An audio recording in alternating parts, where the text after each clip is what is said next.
Hi drawing students.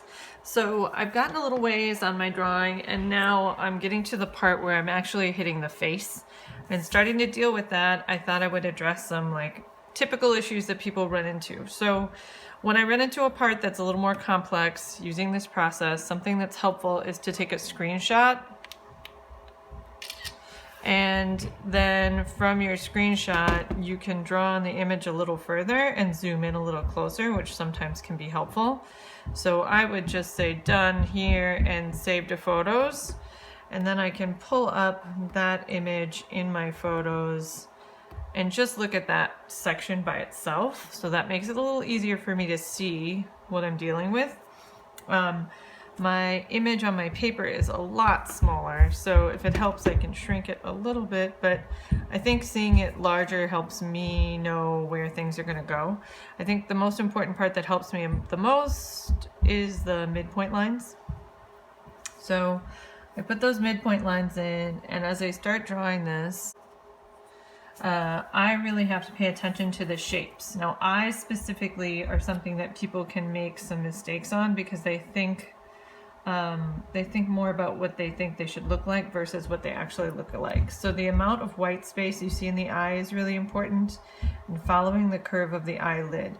So when I'm drawing this, I have this horizontal line through the middle, just like I have here. I'm looking at the shape of that first eyelid, or lash line, and then the eyelid that curves around the top is important. And I'm paying attention to also the space on the outside of the eye and how that runs into the next little section here. So I think I can make a few adjustments with my eraser. This is something I'll probably modify a lot before I'm done, but I don't recommend that you erase everything off your paper. I have this silhouette of a cat overlapping mine, so it makes it a little more complicated. I noticed the bigger part of the white of the eye is low, and there isn't a dark line on the lower eyelid. So it's just really light. Depending on your person or your subject, you might not have any kind of line on that lower lid.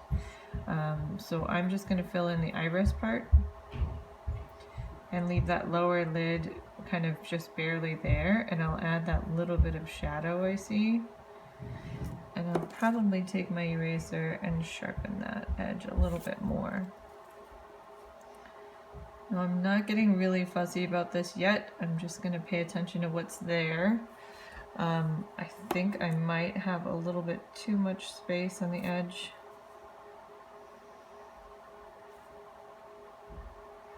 And then this part, I should look at the distance from here down. Here's the middle.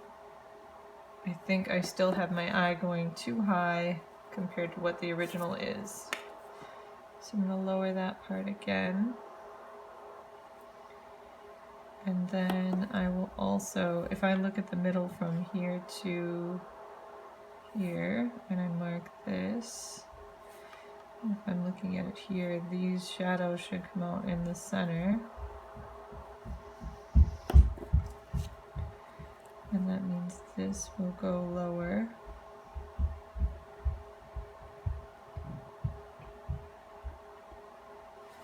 And that light space right below the eye would be lower as well. So draw what you see, not what you think you know. That's kind of the greatest challenge of this. So the next part, I have this little gray tail that cuts through the drawing and goes up from the top eyelid. And the back of the eye is typically darker. So I have to add this weird tail shape that I have on this face. And I can see it comes out here, which is up here. And it curves out, and then I'm looking at this negative space right here. And it should line up with the next piece.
That shadow is from a cat shape, not actually from the cheek.